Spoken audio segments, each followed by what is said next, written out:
Assalamualaikum warahmatullahi wabarakatuh. Bismillahirrahmanirrahim. Alhamdulillahi rabbil alamin.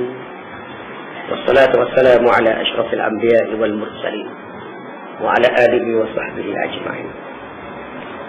Sallallahu ta'ala, a'udzu billahi minasy syaithanir rajim. Aw man kana maitan fa ahyaynahu wa ja'alna lahu nuran yamshi bihi fil nas kaman mathaluhu fil zulumat laisa bikharijin minha. Sadaqallahul azim. Muslimin dan muslimat, mudah-mudahan dirahmati Allah, kita menggunakan kitab Ihfazillah Yahfazka pada buku surat yang ke-21. Masih lagi membicarakan tentang cara-cara untuk mendapatkan kecintaan daripada Allah Subhanahu wa taala. Kita masuk kepada cara yang ketiga, iaitu dengan melakukan solat malam, dengan menghidupkan malam, dengan qiyamul lail. Qiyamul lail boleh kita laksanakan meskipun hanya dengan melakukan solat 2 rakaat sebelum masuk waktu subuh, sekitar setengah atau sepertiga jam sebelum subuh, agar kita termasuk dalam golongan yang sentiasa ingat kepada Allah pada saat-saat yang indah seperti itu, yang disebut oleh Allah di dalam Al-Quran, masanya wal mustaghfirina bil ashar, orang yang meminta ampun pada waktu sahur. Pukul 5 jadilah dapat 2 rakaat. Jadilah kita bangkit sahur pagi tadi, sebelum kita makan sahur kita buat 2 rakaat, dapatlah tu qiyamul lail. Jadilah dapat 2 rakaat pukul 5 pagi tadi. Okey tu, betul. Pukul 4 suku bangun, buat sampai pukul 5, lagi bagus. Agak-agak ringan sangat, pukul 4.50 mandi semua, pakai baju elok-elok, buat 2 rakaat, habis 5.10, kemudian pergi buat juadah makanan. Silakan, 2 rakaat itu pun dah dikira sebagai menghidupkan malam. Cantik lah tu. Ada orang yang bangkit sahur ni menung, duduk atas katil pun menung. Bila dah ke dapur, duduk atas meja makan, duduk di kursi makan pun menung. Macam mana nak bangkit sahur? Macam mana nak bangkit qiyamul lail? Nak bangun qiyamul lail menung banyak. Dia masa itu jangan tanya apa, nak marah je. Enak so banyak soal nak marah je. Oh, tengah tidur, bangkit pula menung. Ini maknanya dia jarang buat. Pada waktu itu, waktu orang mengadu dengan Tuhan. Kerana pada masa itu, kata Rasulullah dalam satu hadis yang sahih riwayat daripada Abu Hurairah radhiyallahu anhu, pada waktu itulah yanzilu Rabbuna tabaraka wa ta'ala ila as-sama' dunya hina yabqa thuluthul lail fayaqulu hal min sa'ilin fa'u'tiyahu hal min mustaghfirin fa'aghfira lahu hal min da'in fa'ujibahu. Rasulullah menyebutkan dalam hadisnya, pada waktu itu Allah Ta'ala akan turun ke langit dunia. Macam mana yang kata Allah turun ke langit dunia? Jangan tuan-tuan gambarkan, jangan tuan-tuan ilustrasikan. Kita tak dapat nak bayang macam mana Allah turun ke langit dunia. Tetapi Nabi kata Allah akan turun ke langit dunia pada sepertiga malam, dan Allah Ta'ala akan menyeru daripada langit dunia, adakah sesiapa di antara hamba-hambaku yang berdoa kepada aku? Nescaya pada masa ini aku akan kabulkan permintaannya. Adakah di antara hamba-hambaku yang meminta ampun pada masa ini? Nescaya akan aku ampunkan dosanya. Adakah di antara hamba-hambaku yang meminta pada masa ini? Aku akan memenuhi segala permintaannya. Nabi sebut Allah Ta'ala menyeru kepada kita 3 perkara pada masa itu. Pada waktu sahur itu Allah Ta'ala akan menyeru kita dengan 3 perkataan. Adakah di antara hamba-hambaku yang berdoa? Silakan, aku akan kabulkan permintaannya. Siapa di kalangan hamba-Ku yang minta ampun? Silakan, aku ampunkan dosanya. Siapa yang nak minta sekarang? Mintalah, aku akan kabulkan permintaannya. 3 perkara ini yang disebut oleh Rasulullah, Allah Ta'ala akan turun ke langit dunia, mencari dan mencari siapa yang nak bangun, siapa yang nak berdoa pada masa itu. Silakan. Masa itu Allah mendengar rintihan kita. Allah Ta'ala mendengar apa hajat kita. Tapi kalau kita kalah dengan tidur, kita kalah dengan mengantuk, kita kalah dengan tilam, kita kalah dengan selimut, kalahlah kita. Akhirnya kerugian kita bila subuh menjelma. Tentunya maksud turun di sini tidak dapat digambarkan sesuai dengan keagungan Allah Ta'ala. Kita tak dapat nak gambarkan Tuhan itu turun macam mana. Allah yang Maha Agung turun tak sama macam kita turun. Tak dapat kita gambarkan, mengilustrasikan dan menyamakannya, tetapi kita tidak dapat membantah Allah Ta'ala turun. Macam mana turun? Wallahu a'lam. Tak payah dikaji. Tak payah nak siasat macam mana Tuhan turun. Tetapi wajib kita percaya Allah turun ke langit dunia, mencari dan nak mendengar rintihan kita. Akan tetapi saat-saat ini yang kita sebut sebagai al-afhar, saat-saat sahur ini banyak dilalaikan oleh manusia. Kok waktu sekarang je yang bangun sahur, pasal ada makan. Cuba sahur tu tak ada makan, tuan. Cuba sahur tu tak ada makan. Berapa ramai yang bangun sahur? Kadang-kadang 6 suku baru bangkit. Kadang-kadang 6.30 pagi baru bangun. Kadang-kadang 6.40 baru bangun. Dia tak boleh bangun pukul 4.30, pukul 5 suku tak boleh bangun. Sebab apa tak boleh bangun? Nanti dia akan terangkan. Kenapa kita bulan Ramadan ni kita boleh bangkit awal untuk bersahur? Kenapa bulan yang bukan Ramadan berat sangat, perit sangat nak buat? Nanti dia sebutkan di belakang. Baik, dia kata lagi, orang yang sengaja melalaikannya, saja-saja tidak mau bangun, saja-saja tidak mau solat pada waktu itu, orang ini ialah orang yang terhina. Yang sengaja melalaikannya termasuk orang yang terhina dan terhalang daripada mendapat kebaikan, kecuali pada orang yang mendapat uzur seperti sakit atau lupa, musafir atau berjaga malam dalam satu hal yang mesti dia buat, yang tak dapat tidak dia kena buat, ataupun langsung tak sedar. Tapi kalau saja-saja sedar pun tak bangun, sedar pun tak buat, sedar pun tak melaksanakan, orang ni rugi sangat tuan-tuan. Kerana Allah Ta'ala yang maha mulia turun, kita tak sambut. Kita kalau yang berhormat turun tak sambut, apa jadi? Yang berhormat datang kampung kita buat dua je. Apa jadi agak? Kalau menteri turun sebab kita buat dua je. Ini Allah turun ke langit dunia, kita buat dua je. Subhanallah. Dia fikir macam itu. Apa perasaan kita kalau orang besar main, kita tak main? Orang besar datang, kita tak datang. Melawat main semayang di kampung kita ni, main duduk di surau kita ni semayang. Agung main tempat kita ni. Kereta sebatu sampai lah, jalan. Dia punya petrokar sampai sebatu lah. Kita semayang relax di rumah. Kita akan rasa apa? Kalau Allah turun ke langit dunia nak mengkabulkan permintaan kita, kita pula tak sambut, apa jadi kita ni tuan-tuan?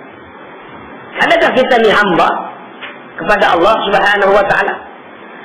Baik, Rasulullah sallallahu alaihi wasallam berwasiat kepada Abdullah bin Amr bin Al-As radhiyallahu anhumah, bahwasanya kata dia, wahai Abdullah, janganlah kamu jadi macam si fulan.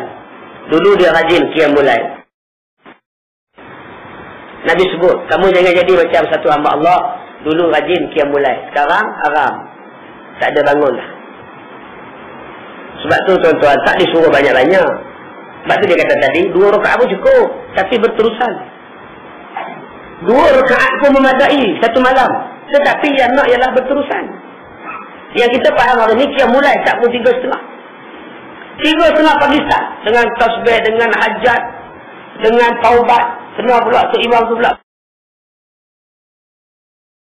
Kata Imam Asy-Syatibi, dia kata yang kata bid'ah itu ialah jalan yang direka dalam agama. Benda ataupun jalan yang direka dalam agama nampak macam agama, nampak macam syariah, tapi tak, dia kata itu adalah rekaan, dan rekaan itu dibuat bertujuan untuk nak menambahkan lagi berlebihan dalam mengabdi diri kepada Allah. Itu bid'ah dari segi syarak. Mana tu Nabi tak buat, kita yang pergi buat. Kita buat pula, kita buat bagi nampak macam agama suruh buat. Kononnya bila buat macam tu, kita lebih beragama dan lebih pahala. Ini yang kata bid'ah yang bahaya ni, yang ni. Bid'ah yang bahaya ni, macam ni. Jangan sampai orang jadi confused, orang jadi keliru, orang duk ingat kata agama suruh, sedangkan itu agama tak suruh. Jangan. Macam yang saya selalu bawa contoh, kenduri arwah. Agama tak pernah suruh, bahkan larang. Kita pergi buat, sampai kita dalam masyarakat ni seolah-olah menganggap kenduri arwah ni kalau tak buat berdosa. Dia jadi macam tu. Ditakdirkan tuan-tuan, yang mati tu orang miskin, orang susah. Keluarga dia terbeban. Sudahlah mati ketua keluarga, duk fikir pula ni nak pergi cari duit. Korang-korang malam ni nak buat kulhu, nak buat bihun goreng. Bihun goreng apa? Nak beli kain kapan jadi pun berhutang. Nampak? Tapi keluarga ni nak simpan mayat ayah dia, nak simpan mayat suami dia tadi berhutang duit. Tiba-tiba malam nak hutang lagi pasal nak buat kenduri arwah.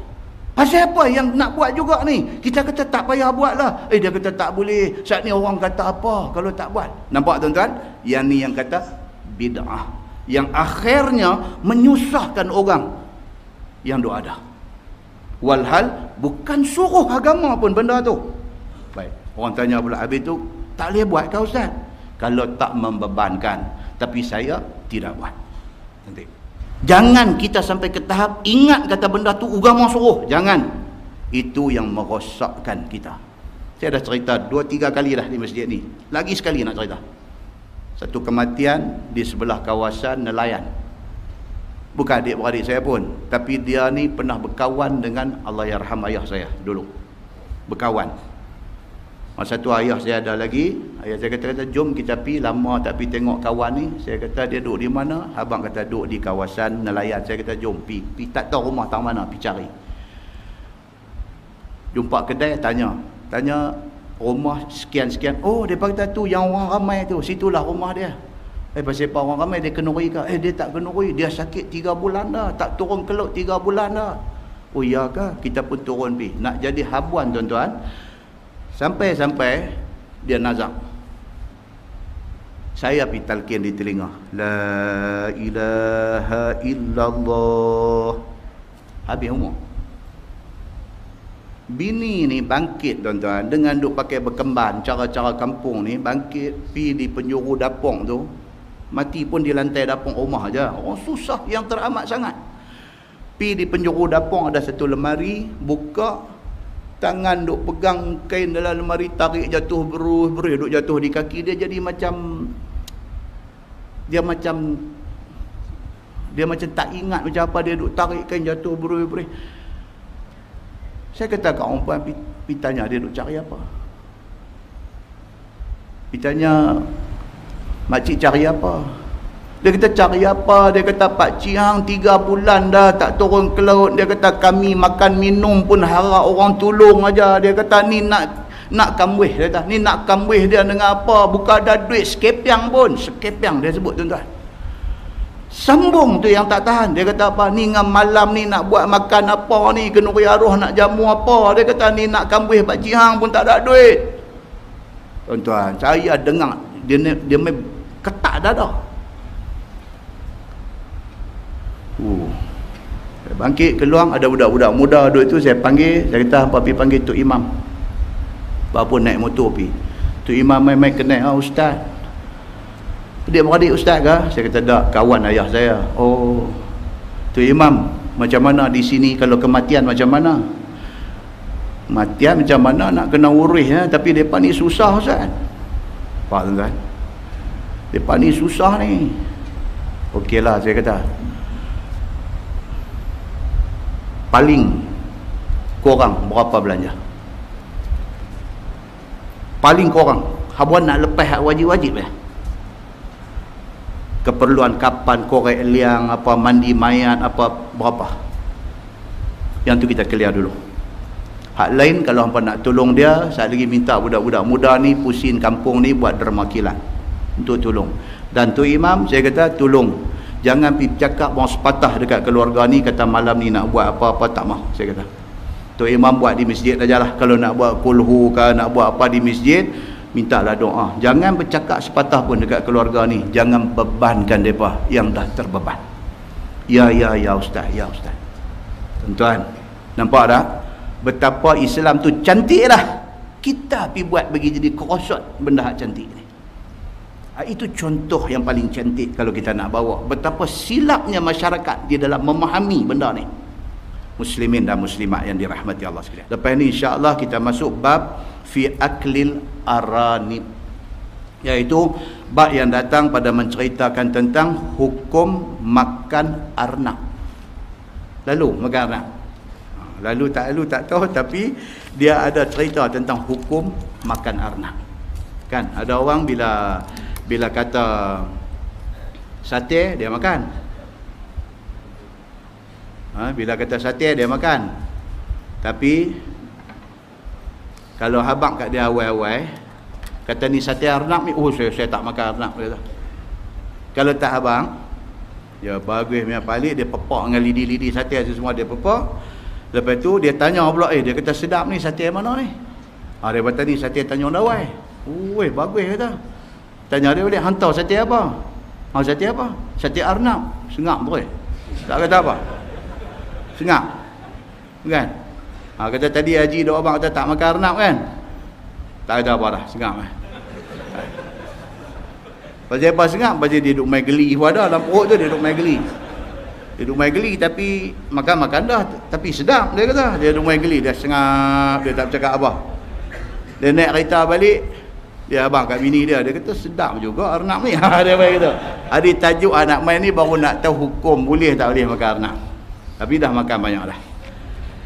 Lepas tu dia main dhab, dia main bewak, cerita boleh tak boleh. Kemudian dia main cerita aklis dhab, makan binatang buas.